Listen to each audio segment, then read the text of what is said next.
Hello dear students, कैसे हैं आप सभी लोग। आई होप आप सभी लोग अच्छे होंगे और अपनी क्लास ट्वेल्थ की तैयारी अच्छे से कर रहे होंगे। तो बच्चों, आपकी क्लास ट्वेल्थ के जो एग्ज़ाम है बहुत जल्दी आने वाले हैं, टाइम बहुत कम बचा है। तो इसीलिए आपके लिए मैं मोस्ट इंपॉर्टेंट फिजिक्स के क्लास ट्वेल्थ की फिजिक्स के 30 मोस्ट इंपॉर्टेंट एमसीक्यूज लेके आया हूँ, जो क्लास 2026 में पूछे जाएंगे। बच्चों, ये जो एमसीक्यूज हैं, इनमें से कुछ नहीं तो आपके 30 एमसीक्यूज जो मैं आपको बताऊंगा, इसमें चार से पाँच आपके 4 से 5 आपको एमसीक्यूज जरूर देखने को मिल जाएंगे। ठीक है ना। तो मैं उम्मीद करता हूँ कि आप बने रहेंगे और अपनी कॉपी और पेन लेके बैठ जाएं, या फिर आप स्क्रीनशॉट लेके भी काम चला सकते हैं। तो जैसे जैसे मैं बताता जाऊँगा, आप स्क्रीनशॉट ले लीजिए या फिर लिखते चलिए मेरे साथ में। ठीक है ना। तो कुछ इंपॉर्टेंट सबसे पहले बताऊंगा जो सबसे ज़्यादा पूछे जाते हैं, और वैसे भी सारे के सारे इंपॉर्टेंट ही हैं। ठीक है ना। तो पहला हमारा क्वेश्चन है, विद्युत धारा की एसआई इकाई क्या है। तो हमारी विद्युत धारा की एसआई इकाई होती है बच्चों एम्पियर, हमारी इसकी इकाई होती है। ठीक है ना। फिर दूसरा हमारा है, चुंबकीय क्षेत्र की एसआई क्या है। ठीक है ना। एसआई इकाई क्या है, तो ये हमारी बच्चों टेस्ला होती है। ठीक है। अब हम तीसरे क्वेश्चन की ओर बढ़ेंगे। तीसरा क्वेश्चन हमारा, लेंस की फोकस दूरी प्लस वैल्यू कब होती है। तो ध्यान रखेंगे कब होती है बच्चों। यहाँ पर क्वेश्चन गलत है, कब होती नहीं है, ये किस में होती है। ठीक है ना। तो यहाँ पर उत्तर लेंस में होगी। ठीक है ना। तो यहाँ पर हमारा उत्तर लेंस हमारा आंसर ठीक होगा। फिर हम बढ़ते हैं चौथे क्वेश्चन की तरफ। चौथा क्वेश्चन हमारा चौथा क्वेश्चन है, प्रकाश की तीव्रता किस पर निर्भर करती है। तो बच्चों ये आयाम पर निर्भर करती है। फिर पांचवा हमारा क्वेश्चन है, फोटो इलेक्ट्रिक प्रभाव की खोज किसने की। तो हमारी इसकी आइंस्टीन ने हमारी ये खोज की। ठीक है ना।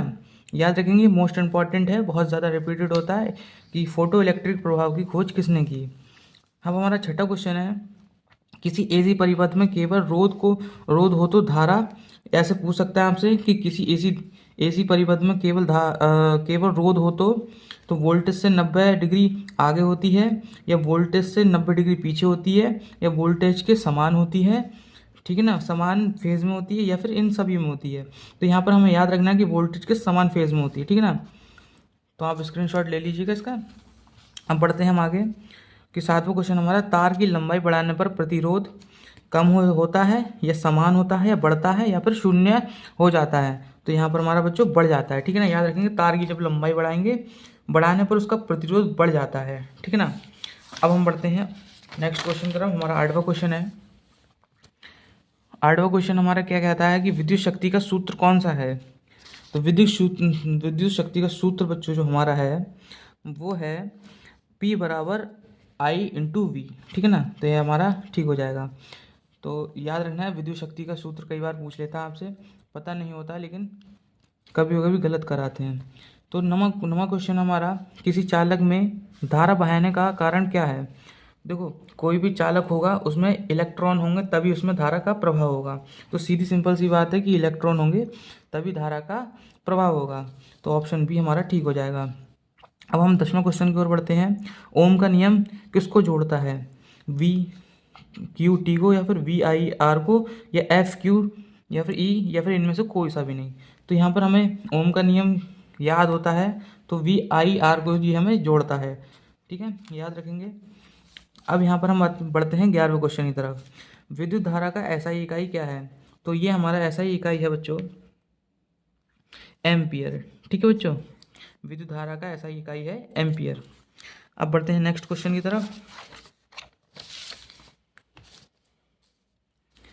अब 12वां क्वेश्चन हमारा, चुंबकीय क्षेत्र की एसआई क्या है। तो उसको ध्यान रखेंगे बच्चों से, टेस्ला से जो इसकी इकाई एसआई इकाई है वो टेस्ला है। अब 13वें क्वेश्चन की तरफ बढ़ेंगे। ट्रांसफार्मर किस सिद्धांत पर कार्य करता है। तो ये बच्चों फैराडे के नियम पर कार्य करता है। अब नेक्स्ट क्वेश्चन बढ़ते हैं। 14वां क्वेश्चन है, किरचॉफ का प्रथम नियम क्या है। ऊर्जा संरक्षण का, आवेश संरक्षण का, या वेग संरक्षण का, या दाब संरक्षण का। तो बच्चों ये है आवेश संरक्षण का। ठीक है ना। अब 15वां क्वेश्चन हमारा, कैपेसिटर की क्षमता किस पर निर्भर करती है। पूछ लिया जाए कि आपसे कैपेसिटर की क्षमता किस पर निर्भर करती है, ध्वनि पर, भार पर, या प्लेट क्षेत्रफल पर। तो यहाँ पर प्लेट क्षेत्रफल हमारा सही आंसर हो जाएगा।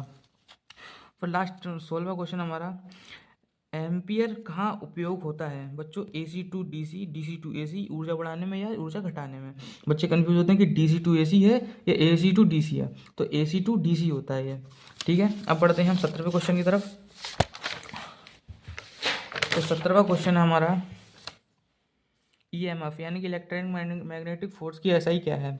तो इसकी हमारे बच्चों वोल्ट होती है। ठीक है ना, आप स्क्रीनशॉट लेते जाइए फटाफट कि ट्रांसफार्मर केवल किस कार्य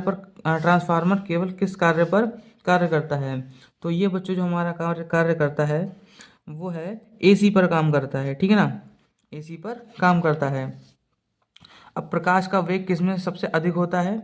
देखो, प्रकाश का वेग किस में सबसे ज़्यादा अधिक होगा? कांच में होगा, कांच में, पानी में, वायु में या लोहा में। अब मान लो कि कांच में प्रकाश कहीं ना जाएगा तो थोड़ा बहुत रुकेगा, पानी में है कि सही जाएगा तो उसके जो कण होते हैं उसे पार करते जाए बहुत टाइम लगेगा, वायु के कण बहुत कम होते हैं तो वहाँ पे हमारा जो वेग होगा सबसे अधिक होगा, और लोहा में तो हो ही नहीं सकता है। ठीक है ना। और ऑप्टिकल फाइबर किस सिद्धांत पर कार्य करता है? ये 20वां क्वेश्चन है कि ऑप्टिकल फाइबर किस सिद्धांत पर कार्य करता है? तो ये करता है पूर्ण आंतरिक परावर्तन पर। ठीक है ना। अब 21वां क्वेश्चन हमारा, रेडियो धर्मिता किस नियम का पालन करती है? जो रेडियो धर्मिता है वो हमारी फैराडे पर करती है, या न्यूटन पर करती है, व्युत्क्रम वर्ग पे, या घातीय क्षय पर। तो घातीय क्षय इसका सही आंसर हो जाएगा। अब बढ़ते हैं नेक्स्ट क्वेश्चन की तरफ। 22वां क्वेश्चन हमारा, किस कारण का प्रवेक्षण माफ़ करना, किस कारण का प्रवेशण सबसे अधिक होता है?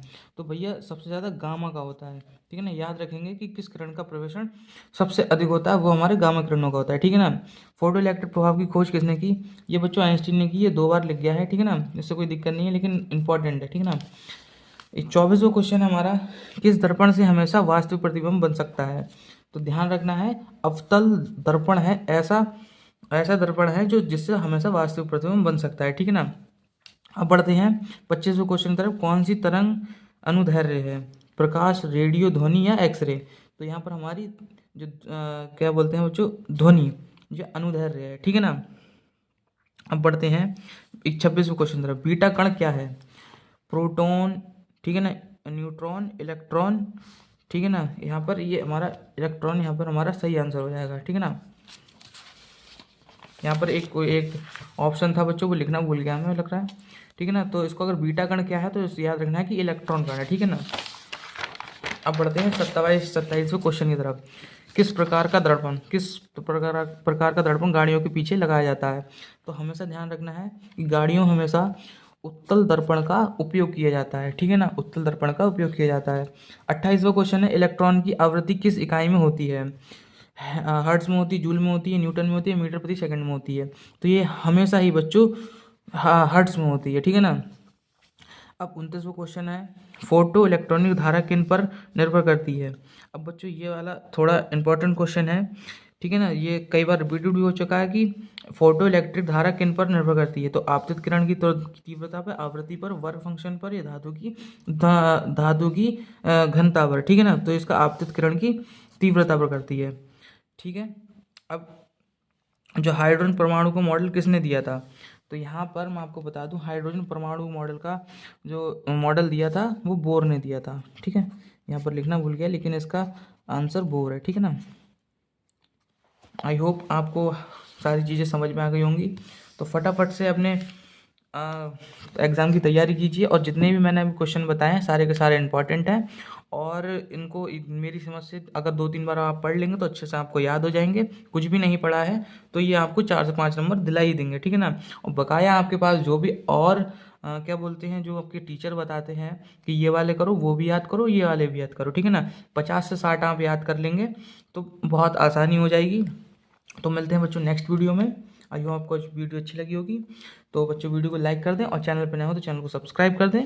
मिलते हैं नेक्स्ट वीडियो में।